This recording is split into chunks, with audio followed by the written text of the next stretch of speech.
Don't fuck up. Don't fuck yourself.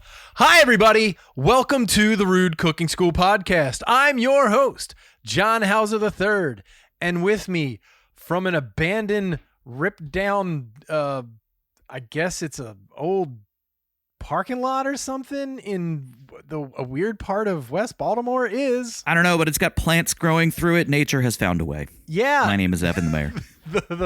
The boards on the windows are peeling off. Those windows are long since gone. I think they boarded up the holes. Well, over your right ear, 2-3 down, there's one that's just kind of like coming out. It's like sure, yeah, okay. Trees growing out of the fucking house. It's nature reclaiming parts of Baltimore that are blighted. It's terrifying. Yeah. That would be a fun house when you're a kid, just to fucking throw rocks at the windows. I think that's probably where most of the broken windows have come from. Although I would say that house is probably full of dead bodies. Oh, full, just to the brim. I mean, it's a dead body repository at this point. It's just like bring in your dead.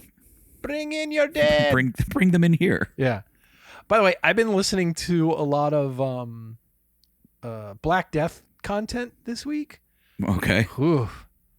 I listened to... Gets a little repetitive. What, Black Death? Yeah. You mean like music or just Black Death, like podcasts as a topic? Well, I read a historical fantasy book called Between Two Fires, which I highly recommend. It's fucking amazing. It's the sequel to Between Two Ferns. Yeah. It's the story of like a fallen knight, a little girl who's maybe got magical powers, a priest with a suspicious background, but it's set during the Black Plague, and like their journey and then there's like monsters and demons and angels, and then the name of the book refers to the fact that the Pope at the time, Pope Clement, sat between two fires. Okay. Because they thought that it would kill the plague, and they were right. It kept them alive, because all the fleas and shit they don't like hot. Didn't like the fires. They don't like hot and dry. They like warm and wet. But those used to be two ferns, though. Yeah, they lit those two ferns on fire. That's right. Yeah. Now all I'm thinking about is what's his name as the Pope. Zach Galifianakis. Yeah, exactly. He would look good as a pope. He'd be a great pope. Yeah. Yeah. The he'd bearded be awesome. pope. But yeah, highly recommend that. And then after listening to that, I was like, oh, I should probably go back and listen to the last podcast on the left. They did a 5-part multi-hour podcast. We listened to that while going to and from the mountains of West Virginia. Yeah, it's horrifying. It's a lot. Yeah, and the Between Two Fires book is basically like a lot of bodies exploding and pustules and people dying. I think what was interesting is how that podcast series looped in also some history of anti-Semitism and how it related to the Black Plague. Yeah, it was a huge part. And now I'm listening to the book that they took their big source from, and that's really good. It's really dry because it's basically a historical book, but it's all the shit is so crazy it keeps you interested. Mm-hmm. And I'll try to remember the name of that book, but you know how that goes with my brain hole.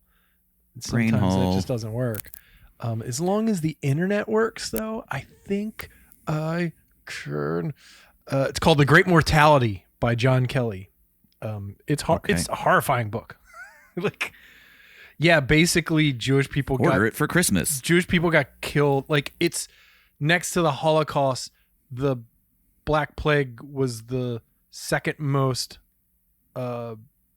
violence against Jewish people in terms of murdering. It's fucked up. So, and the whole Between Two Fires involves a big part of that too. Like, yeah, it's a good triumvirate of the three. All right. Anyway, we're not talking about the Black Death. This is a food podcast. Meals that go with the Black Death. Yeah. Oh, well, they ate a lot of grass and nobody could fucking cook. They ate donkeys when they found them in the paths. Acorns, they would just, smash up and eat, and those apparently taste terrible. but you can't eat them. Have you ever eaten an acorn? No. Oh, I know people make bread and shit out of them, but I hear they're really bitter. Yeah. Speaking of the Black Death, I made Thanksgiving dinner, and everyone's dead. No. By the end, I wanted the fucking Black Plague. I was so tired. I cooked for like a week in preparation to not have to kill myself the day of, and it worked. But by that point, I was so exhausted. That's just like, this is terrible. I had to kick everybody out of my kitchen at one point, cuss them all out. The fuck out of my kitchen. You get because my wife started arguing with her dad about women's like right stuff, and as no, we're not doing this. Get the fuck out. Like, classic. Please don't. Let's not do this. And then they all came in and apologized, and I was like, it's fine. Just stay out of my kitchen at this point. I just need to get this goddamn turkey done. But everything was good. All the food. I know in the last Thanksgiving episode I did with Jenny, we talked about how we were going to cook our Thanksgiving turkey, and I was talking about spatchcocking, but then I took a page out of Jenny's book and cut the whole bird apart and cooked everything separate, breast separate from the legs. And that worked out really well. Like, I was really happy with it. And we had lots of leftovers. And I just finished up leftovers a while ago. Made just everybody in the pool turkey gravy on toast, which is honestly probably my favorite leftover joint, you know? And it's so easy. You just make more gravy. Unless you're like me and you make like a gallon of that shit. And you just chop up turkey, throw it in the gravy, extra herbs, extra black pepper, toast some bread, put it on top. You've got a water cooler in your kitchen, but it's full of gravy. I wish, dude. That'd be so fucking awesome. It's like that Mr. Deeds movie. I've never seen that movie. Oh, there's this stupid part where is that the one with the monkey? No. It's Adam Sandler. Oh, it's right. basically a reboot of an older movie, and he's rich, and he has this water fountain like at an elementary school, but it dispenses Hawaiian Punch. Nice. And that's what you should get, except gravy. I wish I could. Hawaiian Punch is weirdly spicy. Yeah, I guess a little bit. When I was a kid, I loved it. I could only drink it when it was really cold, because the warmer it gets, the spicier it gets. Yeah, there's something that does kind of burn in it. And when it's like room temperature, it's almost like putting your tongue on a 9-volt battery. Like, it's tangy. Why is this electrocuting my mouth? Why is it spicy? That's why the fucking Punch guy was all jacked up. He was fucking full of electricity from being all jacked up on Hawaiian Punch. That dude would knock everybody out, by the way. The most violent fucking commercials. It's like, hey, you want a drink? And they're like, hell yeah. Yeah. Like, boosh. And they would fly across the universe. Yeah, dude. It's like he's the original knockout game. Fucking. Yep. Yeah. Yeah, terrible. He should be in a London prison. A Hawaiian prison. But yeah, it all went well. Everybody ate lots of food. We had a chocolate pie, which wasn't great, a pumpkin pie, which was good, and a coconut custard pie that was awesome. We got it from a local bakery, which I was very happy that I didn't have to make pie this year. So we had a really good time, you know, until I had to kick everybody out, and then everybody came back in. They all snuck back in when I wasn't looking, and then we enjoyed the rest of the night. I am preparing for Christmas dinner, and I'm like, you know what? Yeah, exactly. I'm like, you know what? Because normally I make a giant rib roast, you know, with popovers and all that shit, and I'm like, you know what? I don't want to spend I don't want to spend $1 zillion on dinner, which you know, it's great, but for the steak, normally what we do with the rib roast is we just make cheesesteaks out of it. Like, it's not even anything fancy. So you buy this fucking $100 rib roast and you just want to make it. To be fair, it makes amazing cheesesteaks. I'm sure. But I just don't want to fuck with the whole thing. I was like, you know what? Maybe I'll just buy ham. All you got to do is warm that fucking thing up. Like, nothing fancy. Like, I love a ham. Then you can make ham steaks. Cheesesteak, ham steak. Cheesesteak. Ew. Could you imagine that? Yes, I can. That sounds amazing. Ham and cheesesteak. That sounds awesome. Like thinly sliced ham with American cheese, Yeah. fried onion, mushrooms. I'm in, dude. Well, if you decide to do it, let me know. Yeah, like the only thing I would do for Christmas, I'm thinking is, basically heat up the ham, which is all you really got to do, because most of them are already pre-cooked. I do want to get one that's not spiralized, because those suck shit. They're hit or miss. They're so dry. Sometimes. But I think making rolls is always a good thing, like homemade rolls. Okay. I always appreciate a good homemade roll. Yeah, something low key, because just I didn't cook for a week. That's how exhausted I was from Thanksgiving, and I think you've earned a break. Yeah, but like that's normally not a thing that I do. Like I don't go a week without cooking. It had taken everything out of me. I was just like, fuck cooking. I don't give a shit. Like I'll just eat. And that's garbage. Why this is the last episode of this podcast. I'm sorry, I've lost my will to cook or talk about food. Everybody. This. That's why I'd rather talk about the Black Death Fuck for 15 food. minutes. I'm just gonna drink gravy for the rest of my life. Oh, the sweet life. Haven't I bled enough for you people? Don't I deserve a gravy fountain? Live that gravy life. Instead of a chocolate fountain, it's a gravy fountain. Dude, that sounds amazing.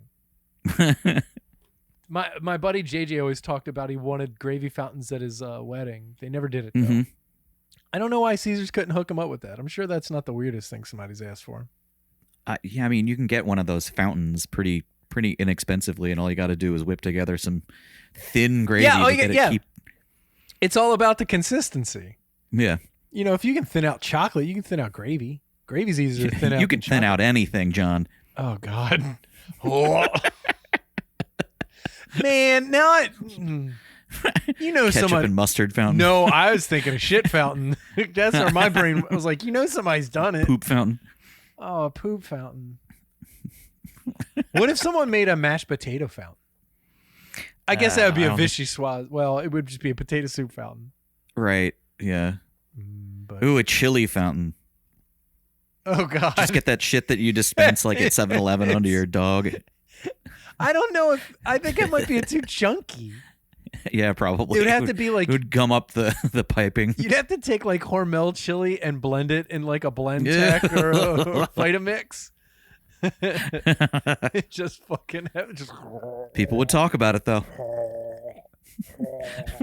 It just slowly... It can't make little blorping sounds.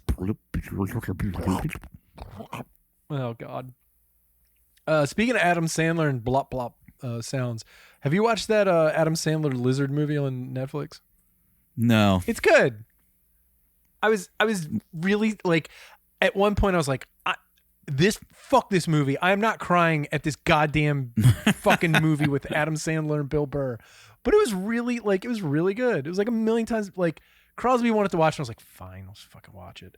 And 10 minutes in, I'm like, I'm in on this fucking stupid movie. And then it got me in the feels, and I was like, God damn this movie. And how is it possible that Adam Sandler gets so much traction out of basically the same voice, but just a little different? Like his Count Dracula to Billy Madison to that lizard to, what was that, Hubie Halloween. Like, yeah, it's all the same voice. It's kind of like this sometimes. And it's like, it's just the same goddamn thing. It's amazing. And it's the same voice in The Waterboy, but Cajun. Yeah. And the same thing. Like, I don't say blah, blah, blah unless I say blah. It's like, it's all the same thing. It's just Adam Sandler type, do, like that kind of thing. Bill Burr's good at it. Weirdly enough, it's written by Adam Sandler and oh shit, what's his name? Triumph the Insult Comic Dog. Schmeigel. Robert Smigel. Yeah, and then Robert Smigel. It, by the way, it's a musical. Robert Smigel writes all the songs. Okay. Yeah. No, Smigel's a very talented writer. Yeah, it was really good. Then afterwards, I was like, okay, because at the end, I was like, oh shit, I didn't even see it was Robert Smigel, and I was like, have I ever told you about Triumph the Insult Comic Dog? And he's like, fuck are you talking about? And then it was like an hour of just watching YouTube clips. Oh yeah, just show him the like Star Wars ones where he goes to the You're a loser. opening of. They're just some of the best footage on Earth. Yeah, I showed him the one where he went to the Dog Actor Award, like the Academy Awards for dogs.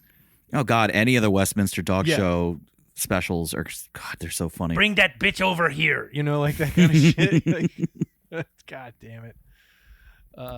Yeah. Oh God, it really is anything to talk about food, huh? Sad. No. Oh, one last thing. If you are near an Ollie's, everybody listening, Ollie's is I don't know if it's a national chain. I know it's on the Mid-Atlantic here on the East Coast. But they're currently selling blue steel carbon pans from Williams-Sonoma. Does it have a picture of Ben Stiller on it? Yes, exactly. It's just that face, the duck lips and shit. They're selling a set of two, a 12-inch pan and a 10-inch pan for $17, and then a wok for $11.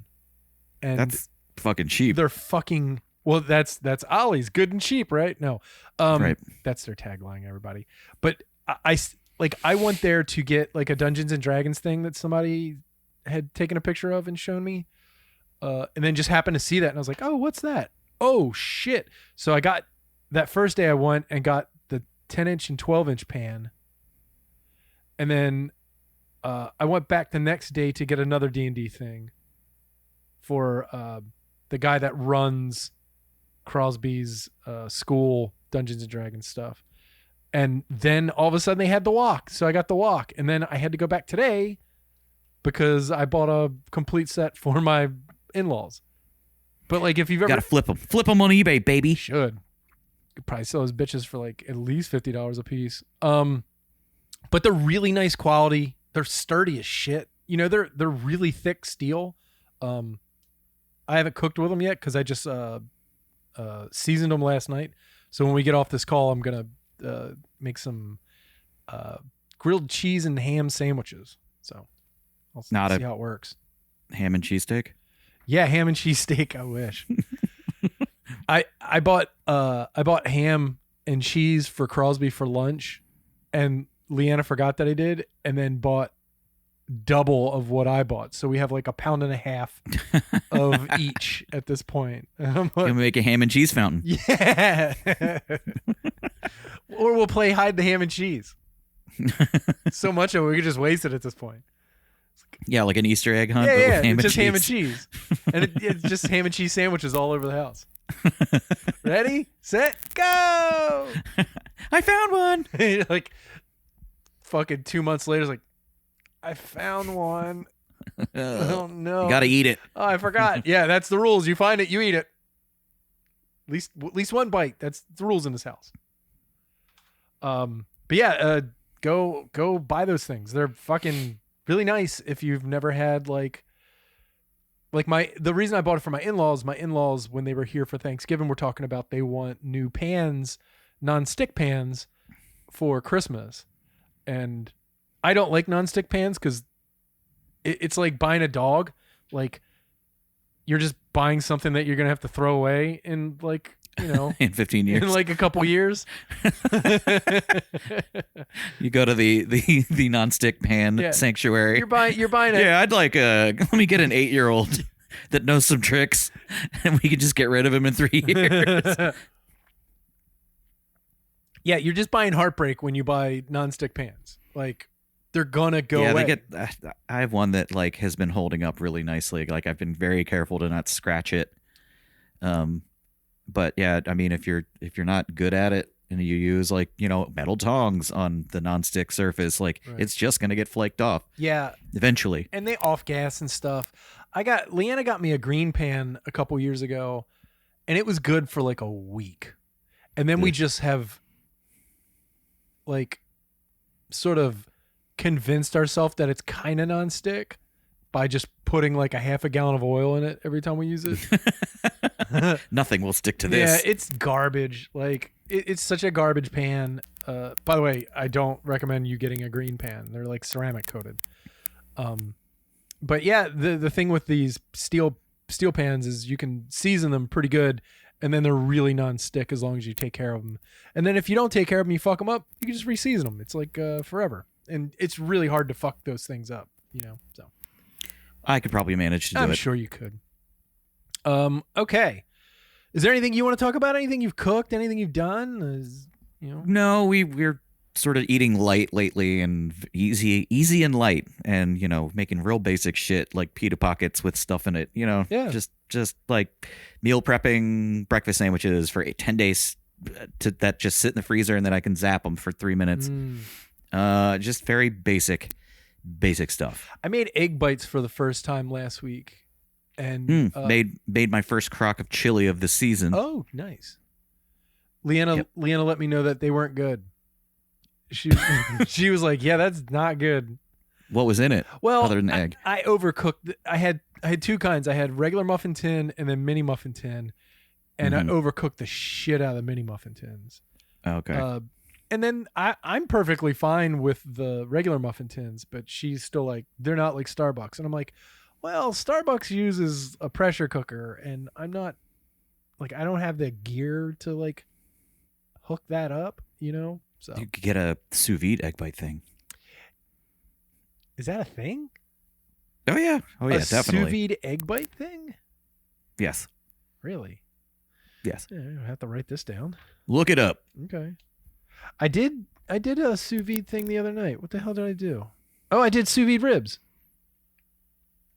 Because we were watching. You ever watch the barbecue competition thing on Netflix? No, it's the America channel or something like that. Destination America. Oh. No, I've seen multiple seasons of whatever. Yeah, something barbecue. Some version of that show. Yeah. Where they've got the really southern lady who smoked for 40 years, and she's like, "Honey, I can spot a dry rib from a mile away." Yeah, and Myron Mixon, who's like, "Ah, fuck you, I'll punch anybody in the face." And then they got the dude from Aaron Franklin from Franklin Barbecue, who's just like, "How'd I get on this fucking show with all these hillbillies?" But I was watching that, and I was like, "Damn, I want ribs." So I made ribs in the sous vide thing, and they turned out really, really good. At least country ribs are very cheap and easy to make. Yeah, I didn't use our household. I just used St. Louis ribs and then clean them up, chop the flappy stuff off, and then chop that up and put that in the beans. So it all worked out. It was really good. And I just made like grits, cheesy grits, put the saucy ribs on top of the grits, had the beans, and then there was some sort of green thing that I had cooked. Oh, I did green beans. Green bean salad with tomatoes. It was really good. Oh, those green beans. Yeah. I was like, hold on. I know I did like a salad. Yeah, it was like, green beans and tomatoes. And we had some Parmesan crusted green beans last week, and that was delightful. Oh, wow. Did you bake those or? Yeah. Oh, okay. Cool. Parmesan's just good on anything. I had a Parmesan bagel today. It was fucking great. Get a Parmesan fountain. Parmesan fountain sounds badass. What would you dip in that? Like Parmesan sauce? That kind of sounds kind of gross. Okay, hear me out. Build your own carbonara. Yeah, it's carbonara fountain. You just take one noodle at a time, dip it in the fountain. Then you grab a piece of bacon. Nope. Yeah, that's stupid. All right, let's get into some food news. Food news. All right. I'm gonna come up with a theme song and record it, and then I've got a tablet of sound effects that I can play. I dare you. Okay, you dare me. I'll meet you halfway. If you record vocals, I'll put a beat and a melody under it with like keyboards. Well, I kind of liked it when I did the Wayne's World thing. I might just come up with lyrics. Okay, but then I'll put beats and keyboards and shit under it. Okay. I mean, I can. I got all this fucking equipment. Casio only though. No Hondas. I have you covered, friend. It's a Casio. It's the Casio SK1, baby. Is my first instrument. I bought this with my own money in 1986 or 87. Wow. I saved Does up. it do samples? I saved up $100. Yeah, it does do samples. So you can it's basically what I would do is I would press the sampling button and go, and then you go. We would always burp into it. Yeah. Costs $100. Which would be a great sample for a food podcast. Yeah. Yeah. $100 in 1986. It's like $35,000 these days. I was going to say, with inflation. I don't even know how I saved that much money. I wanted that keyboard so bad. But I still got it. So it still works. Wow. Oh, wow. Okay. Let's go with the first garbage story. I also think you should come up with like an electronic food news wheel where you spin the wheel and that determines the topic. Oh, I can put the stories that I put in there and then it just randomly picks the stories. Or like a Jeopardy board where I have to pick, it's like stupid products for 800. Well, how about this idiot ate too much for 400? Yeah, it's always like Taco Bell items they're bringing back for 300. Right. All right. I guess that would just be retro food. Yeah. You know what sucks is the longer I've been doing this, the more food news stories aren't becoming a thing, and food news websites are just about dropping PR notices like, oh, this place is bringing out this, or I tried this and it was better than I thought. And it's like, that's not a real story. That's a PR thing that somebody put out. Like, I know what that is. It's not real. Hey, remember the unicorn bagel? Yeah, exactly. Yeah. I ate this and you wouldn't believe what happened to my body. Stop it. Well, speaking of Taco Bell and food news, like they're bringing back the double-decker taco, but they're bringing it back for like 2 weeks. I intentionally didn't put that in here. Thank you for ruining it. Yeah. And also the McRib is back. Do you? Okay. When I know the McRib comes back like almost once a year at this point. Mm-hmm. Do you go and get one? No. Does Brian go and get one? 15 times so far. Has he really? Yes. We just talked about it on our podcast. I figured. I remember talking with him about it before on your podcast at one point. Like, you actually eat that? And he's like, it's delicious. Like, you're fucking crazy. He fucking loves it. You're a garbage monster, Brian. Yeah, he is just I don't understand how he's alive. We're talking about Brian Levy, one of the co-hosts of the City of the Breeds podcast. Check it out. All right, this is a Karen story. So I just spun the wheel and it hit. Karen gets justice. This is the Chipotle story? Yes. Hell yeah. Love this story. Okay, so Rosemary Haney, a 39-year-old woman from Ohio, just received perhaps the lightest sentence possible after assaulting a Chipotle employee. On November 28th. Debatable. Yeah, I agree. On November 28th, Judge Timothy Gilligan of Parma Municipal Court in Ohio ruled on Haney's case, noting how obscene a crime it was. Quote, "You didn't get your burrito bowl the way you like it, and this is how you respond?" Judge Gilligan said during the sentencing. Quote, "This is not Real Housewives of Parma. This behavior is not acceptable." Unquote. The entire real-life episode was filmed by a bystander who posted the video on Reddit, which means that Judge Gilligan and the rest of us could see the situation just as messy as it sounds. Have you watched this video?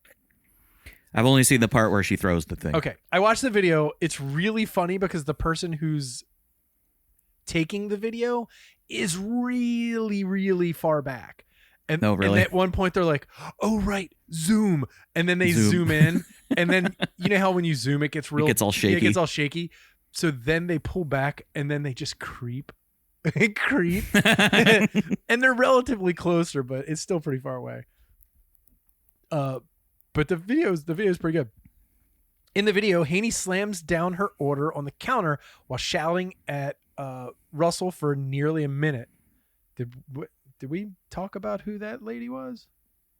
So this person had their burrito bowl made incorrectly, according to them, several times, and then got really steamed and assaulted the person who made the burrito bowl with the burrito bowl. It's weird. Oh, the article doesn't. Oh, that's weird. The article doesn't talk about Russell in the top. The person they just reference her out of nowhere. Okay. Oh my God. Yeah, good writing.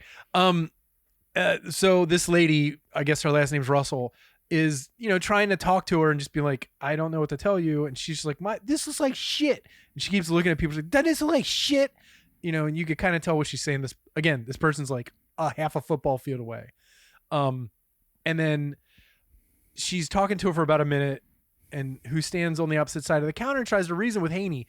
Eventually, Haney gets so worked up that she tosses the fully loaded bowl at Russell's face, and then the rest of the diners are like, and then one lady runs across the room, an older lady runs across the room and tries to stop her from leaving and grabs her.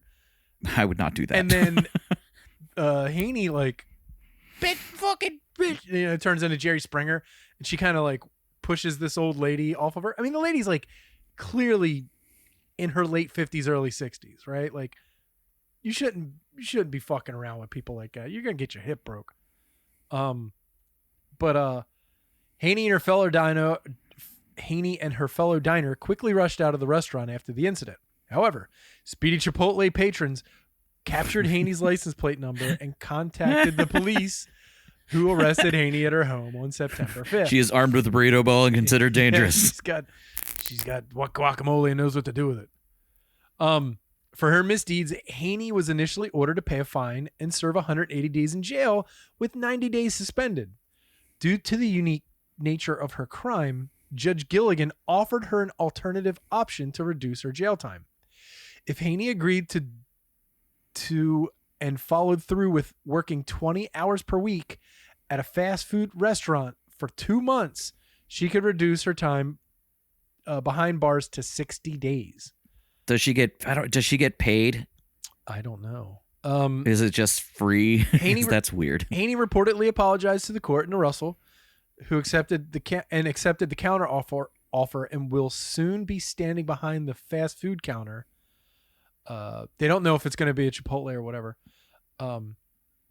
As for Russell, the victim, she decided to resign from Chipotle and told Today that she is now dealing with symptoms of anxiety on the heels of the burrito blow.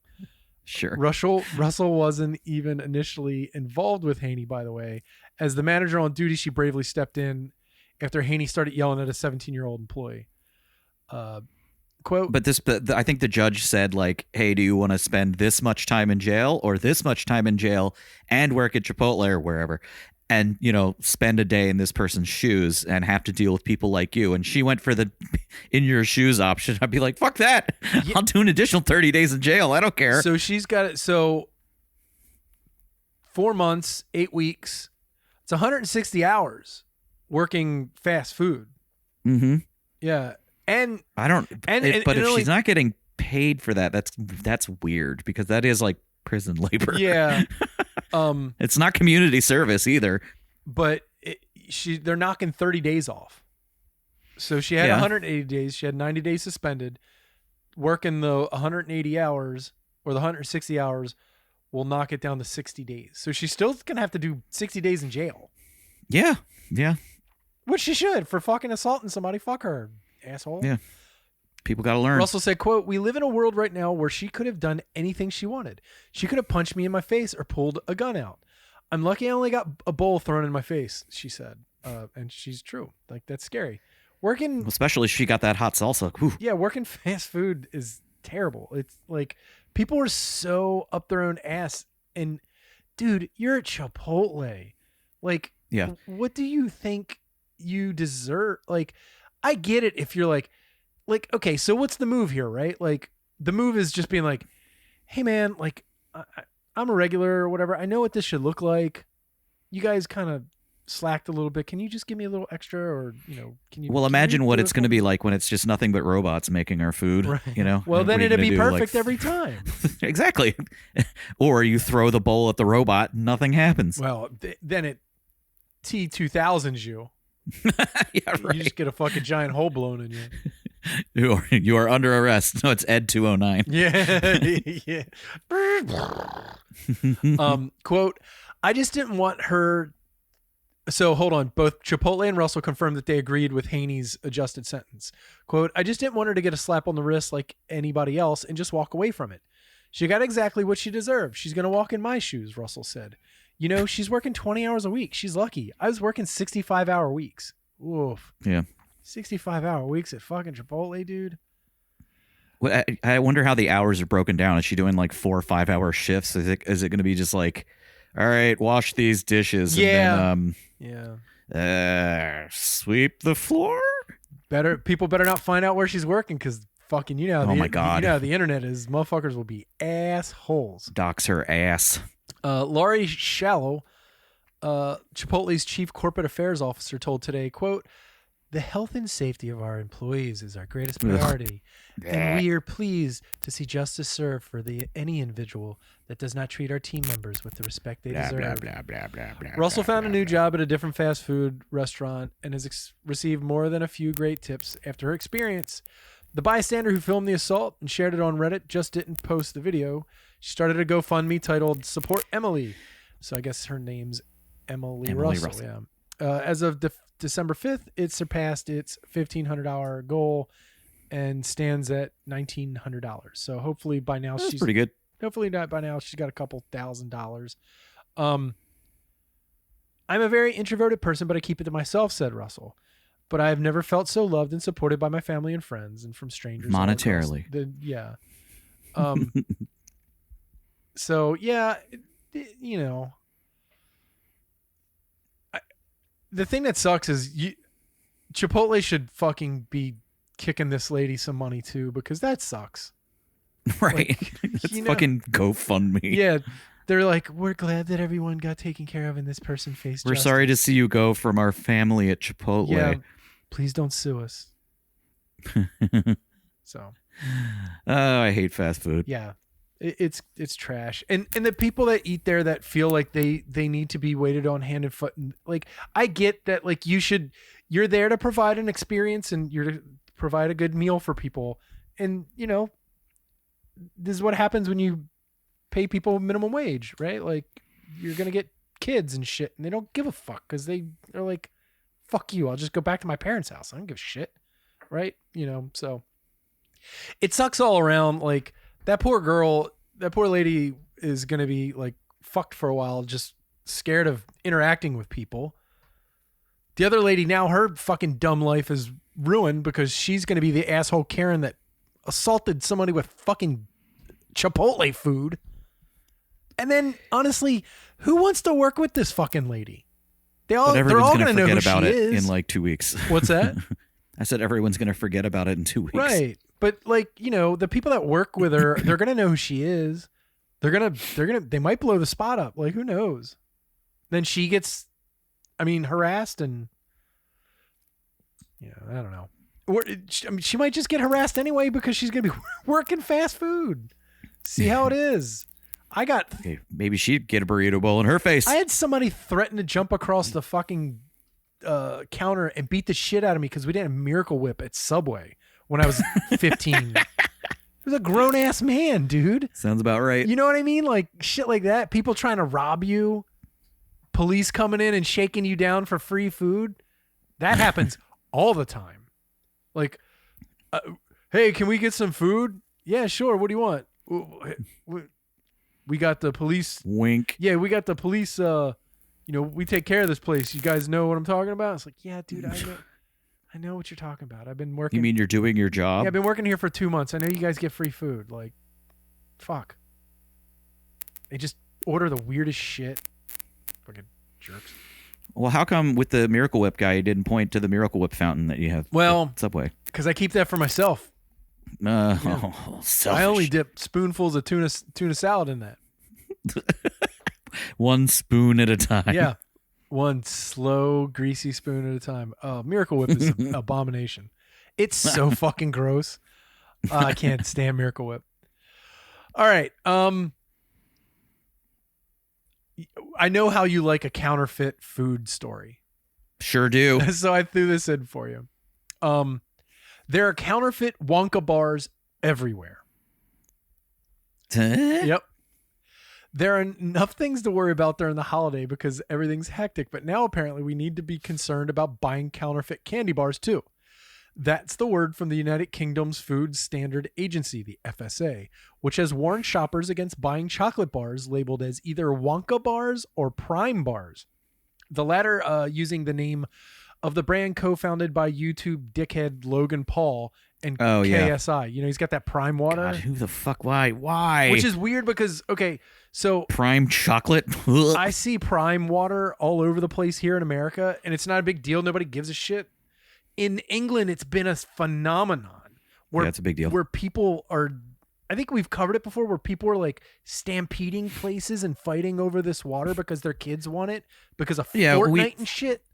Yeah, they were, but we went to a gas station in Scotland and there was tons of it, and no one cared. It was a fad. It's fine. When they were like, "Oh, we don't have a lot. We only made like one batch of it." Mm-hmm. Before they got an actual distributor, you know. Yeah, it's like that pink sauce. You see it everywhere now. Do you? No. I was about to say I haven't seen that shit. Because I'd be fucking having a fountain of that shit behind me right now. Is that Pepto or pink sauce? You be the judge, baby. Put your tongue on it. You gotta find out. Yeah. Dip a chicken nugget in it. I got a fucking bowl full of toenails here. Either one of them make it taste worse. So okay, here's the twist. Okay, the FSA warns that these counterfeit chocolates could be unsafe to eat because they could include ingredients or allergens that aren't listed on the labels or like have been produced under unhygienic conditions.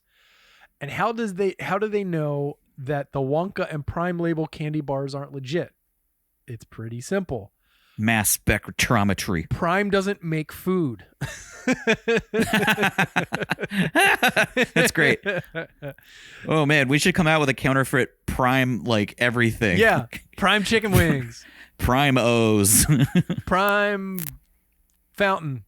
Fountain of Prime. Prime fountain. It just has Prime written on the front. Wait, that's already that could easily be a Hell thing. Yeah.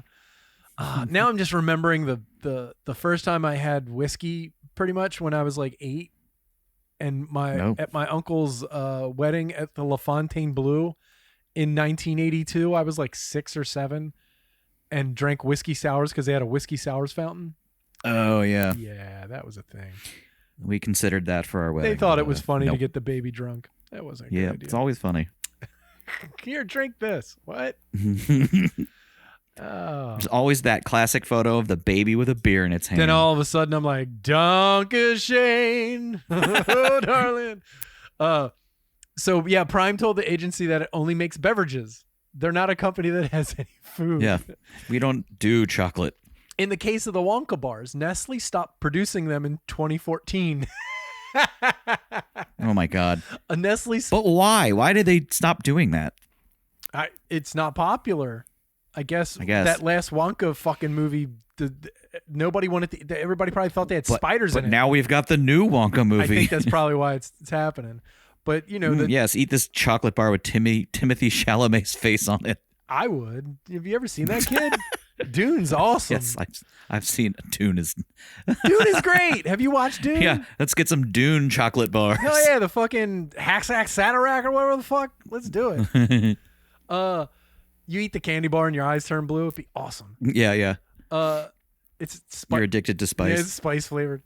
A Nestle person said that the Wonka named candy is, quote, a brand that comes and goes, unquote, before adding that like the McRib. Right. It's the McRib of candy bars. Before adding that, quote, novelty is, by its nature, often short term, quote, unquote. Fucking fuck you. Nestle sold the Wonka brand to the Ferrero Group in 2018. Oh. They didn't see a new Wonka movie coming. Short-sighted fucks. I mean, granted... Well, that's weird because they used to... Like, the Wonka brand used to be, like, nerds, the chocolates, the everything. Everlasting was, like, tons of Wonka. Yeah, totally. Right, yeah. All of it. The only thing I see... So now that's Ferrero. Okay. Yeah, I mean, the only thing I see that's even relatively Wonka still is the Everlasting Gobstopper. Mm-hmm. But yeah, I haven't had one of those in a while. After that fucking Johnny Depp movie, who would want to eat anything after watching that movie? Because Like, seriously, you're eating a spider bar. Like, all that creepy shit and fucking... That movie was terrible. Augustus Gloop fountain. Big ass teeth. Hell yeah. Well, he was a Augustus Gloop fountain. I know. Gross. Oh, he's all smeared with poop water. Quote, with Christmas coming up, don't waste your money on fake branded chocolate for your children, friends, or family. You won't be getting what you think you're paying for, and you don't know what's in them. Tina Potter, the Food Standards Agency head of incidents, said in a statement. That's a mouthful. Hi, I'm the Food Standards Agency head of incidents. Quote, there could be a food safety risk, especially for those with food intolerances or allergies. Please do not buy or eat these bars. And if you think you've bought a fake chocolate bar, or if you see something that doesn't seem right when you are shopping, report it to your local authority. Basically, see something, say something about them chocolate bars. This isn't the first time fake Wonka bars have found their way into the shelves in the United Kingdom. That's so weird. Happened in March 2022. People were like, who is buying this shit? Like, are they like, know. Are these like legitimate? Like, are they going in the Sainsbury and shit and that's in there? Like, are they going? Yeah, it's weird to be that there would be knockoff candy. I mean, right. I see a lot of like weird looking, maybe cheap generic candy made in China, you know, in the convenience stores, but like it's supposed to look like good stuff in this case. So like, maybe it's like just corner bodegas, because like I can't imagine it going into like Greg's or whatever the fuck, you know. And right.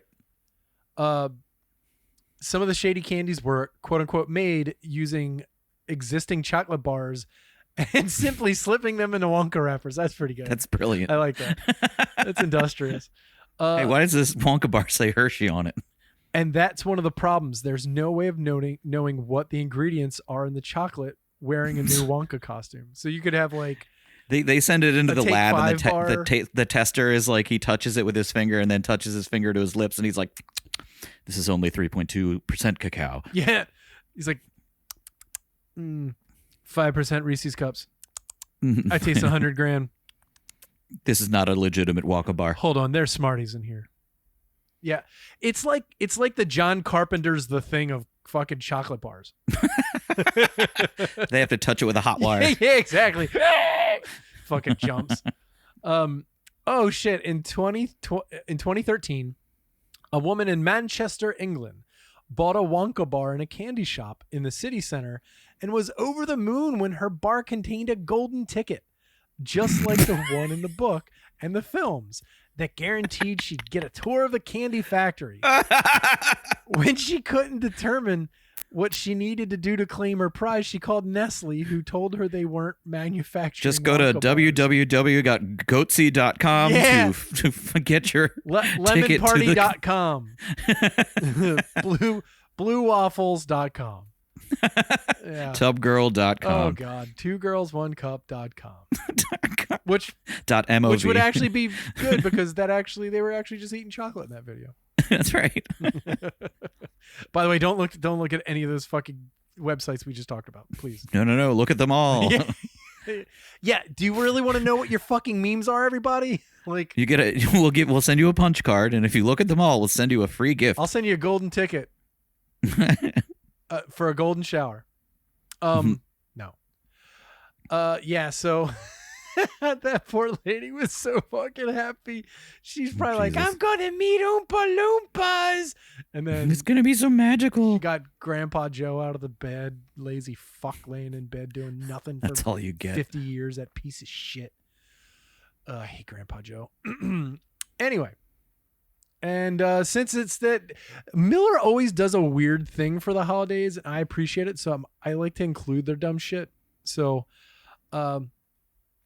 let's start it here. Sense of smell is most closely connected to our memories, which is why the scent of freshly baked gingerbread might magically beam up and take you right to your grandma's kitchen, or picking up a hint of pine sap can remind you of Christmas when Santa finally bought you the thing that you wanted. The good people at Miller High Life apparently want this holiday season to make you think of your favorite dive bar, assuming the place still smells vaguely of cigarette packages.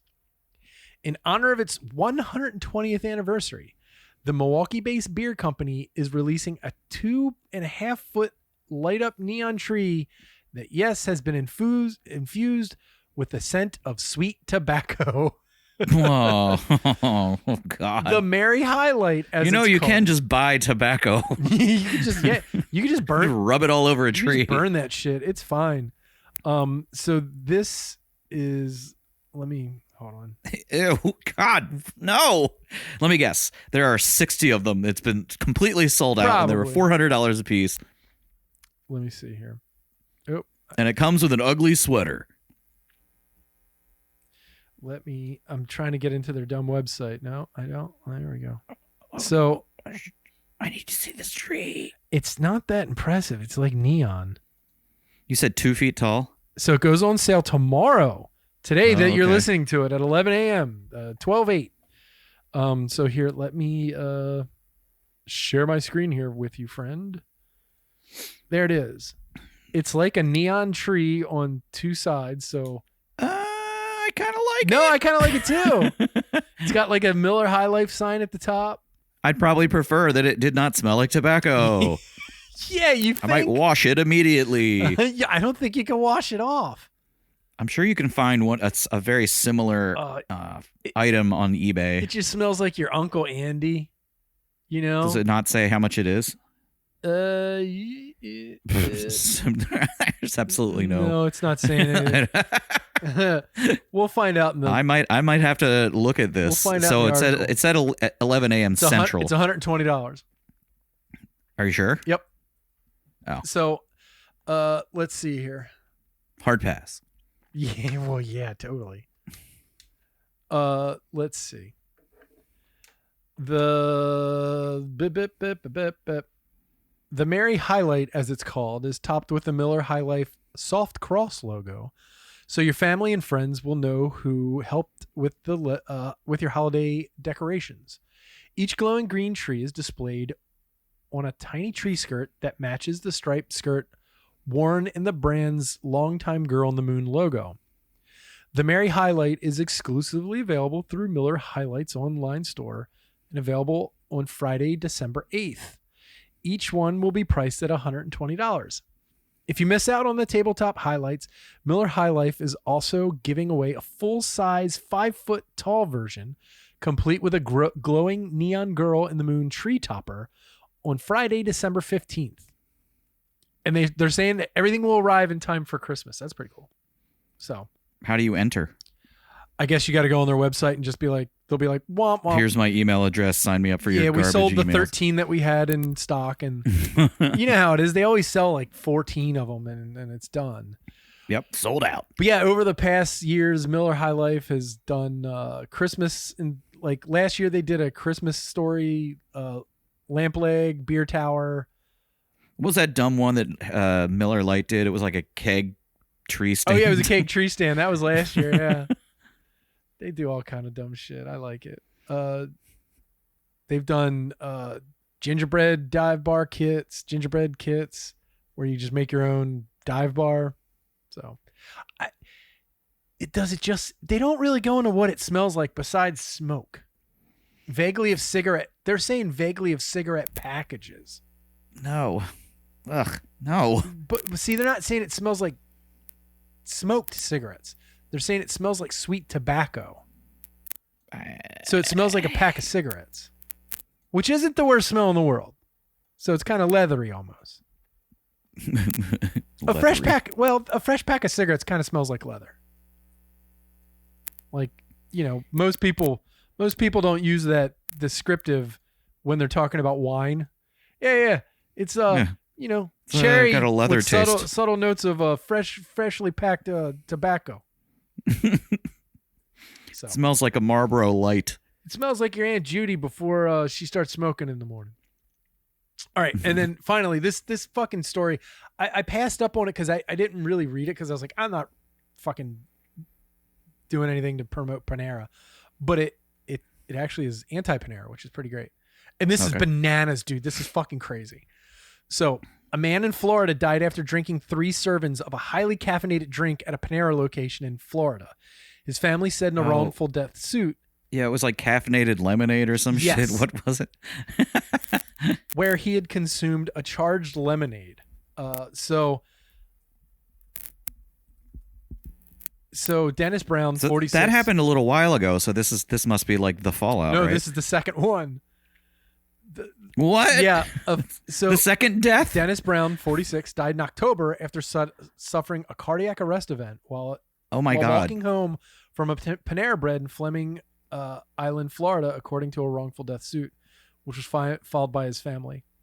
It's the second lawsuit filed against Panera over its charged lemonade, which has more caffeine in its large size than a 12-ounce Red Bull and a 16-ounce Monster energy drink combined. This guy drank 3 of them. Oh boy.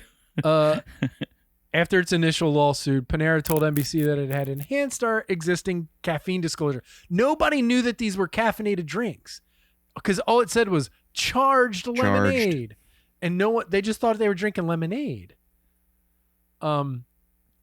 So Yeah, and to caffeinate lemonade, it's not as if you're, a coffee bean.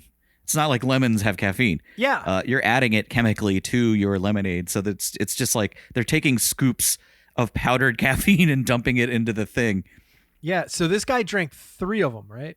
So a Mhm. regular charged lemonade has 260 milligrams of caffeine, and a large size has 390, according to their website. And he drank 3 of them. What, with lunch? Like, who drinks fucking 3 lemonades?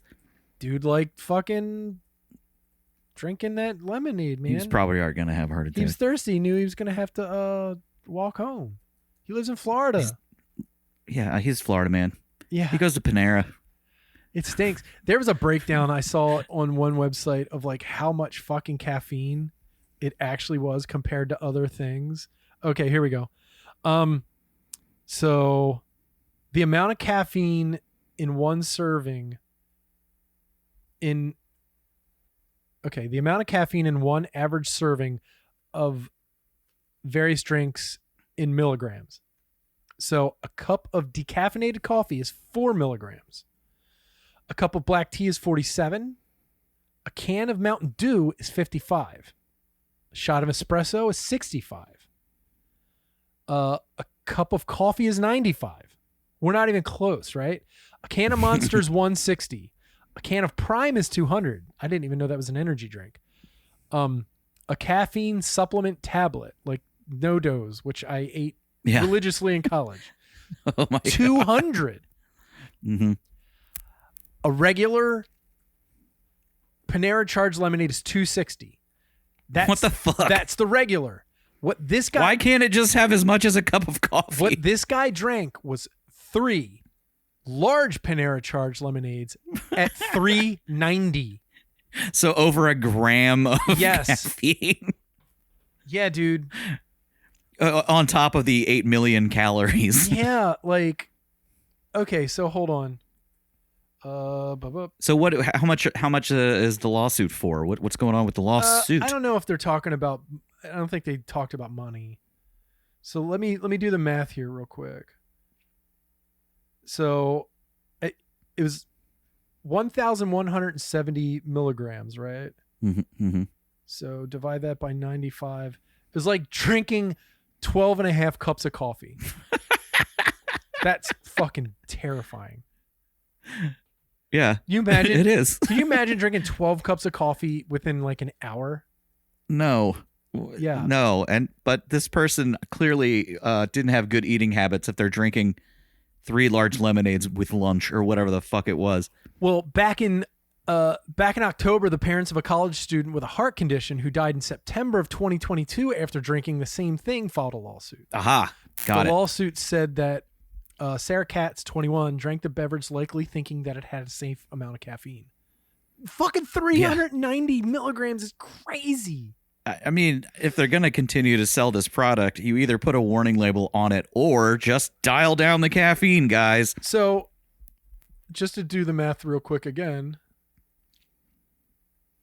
just drinking a large 30-ounce lemonade from that place is like drinking 4 cups of coffee. Fuck you. Woo! Woo! That is dangerous as shit, especially I if wanna you're go not try it fucking telling tomorrow. people what it is. Like, God, it's like Four Loko up in that joint. But now you know all the kids are going to want to try it. Oh, of course. And then they're gonna start putting vodka in it and shit. Well, and then oh God.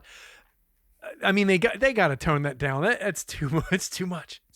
Now, some regulator will get a hold of it and be like, "This is outrageous. They must be stopped." Oh, of course. Well, I mean, Four Loko nipped that shit in the bud before they even got, because like one or two people died, and they were like, "All right, we got to rejigger this. We got to get the caffeine out, right?" Because then better remove the guarana. Yeah. So yeah, that's terrifying. I remember having one or two like Sparkses, and then going bowling, and my pulse must have been 140. Yeah, I used to drink Red Bull and vodkas, and one time I just got real weird and splotchy, and I was probably, and I was smoking at the time, so like the combination of the three, like this was 15 years ago. You know what I mean? Yeah. I mean, just the fact that I was drinking a Red Bull and vodka tells you probably what year it was. Sure. It was the aughts, friend, or the mid tens. Well, no, Crosby was not born yet, so it was like 20 years ago. I was going to say early to mid 2000s was prime Red Bull vodka. It was definitely the aughts. So yeah, there you go. That's another fountain we could get. Red Bull fountain? Ooh, Red Bull and vodka fountain. I don't touch the stuff. No thanks. I don't like drinking anything that's like so highly caffeinated. I have a sensitive constitution these days. Okay. Says the guy who drinks like 7 teas. Straight gin. 7 glasses of tea a day. So that's it. That's the equivalent of one large charged lemonade. Yeah. Just drink one of those in the morning. You'll be fucking fine. It's not how caffeine works, everybody. So that's it. Thank you for listening to the Rude Cooking School podcast. I really appreciate you listening. If you want, rate and review us anywhere you want. Spotify, YouTube, iTunes. I think we're on YouTube somewhere. Amazon, blah, blah, blah. It really helps. It actually does really help. And if you would help us out, I would really appreciate it. Go join the Facebook group. It's a lot of fun over there. If not, whatever. I have joined Blue Sky. So if you want to look me up on Blue Sky, I'm about to start posting over there. We got a lot of stuff coming up, and I will tell you in a few weeks, and then we'll go from there. And thank you, Evan. And what's your podcast about? It is called the CTB Show, the City That Breeds podcast. You can find it at ctb.show or on any of the podcasting platforms. And if there is one that doesn't have it, please let me know. This week, Brian and I were going solo because Casey's kid hurt his foot. Oh, no. Yeah. So we basically spent an hour shooting the shit, and there was some very funny stuff in there. I have to say, I giggled while editing this today. A lot of McRib talk. Maybe about 10 minutes. Okay. We talked about cloning Nermal. We talked about we talked about cosmic horror. We talked about rival podcasters. We talked about a whole lot of stuff. Nice. I have to check that out tomorrow. It's fun. Yeah, I love when you guys fucking shoot this shit. Those are my favorite. So yeah, thank you for listening to the Rude Cooking School podcast. I'll be back next week, and we will see you later, guys, for the Rude Cooking School podcast. I'm John Hauser III. Don't yuck my yum. And don't drink charged lemonade and eat counterfeit chocolate at the same time, or you'll get a heart attack. Oh, you'll definitely die if you eat both those together. Jesus Christ. You'll turn into a monster. Peace. Bye.